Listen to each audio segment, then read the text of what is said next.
为了增加亲子互动联谊的机会，南投玻璃镇的办博物馆真好耍的活动，带这家长甲囡仔到一个休闲农场，去认捌玻璃镇无同款的产业甲事物的生态，大人囡仔拢算甲真欢喜。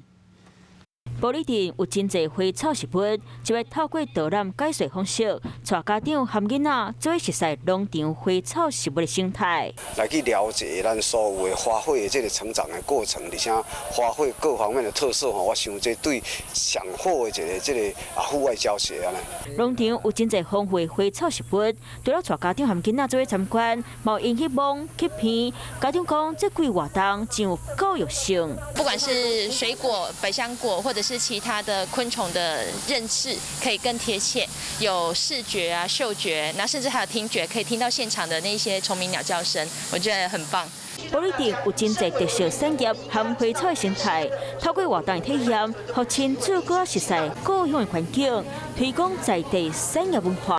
Hello， 大家好，我是乃瑜，要教给大家2个任务。第一个，华视新闻的脸书专页，你按赞了吗？还有华视新闻的 YouTube 频道，赶紧订阅起来，还要记得按赞，开启小铃铛哦。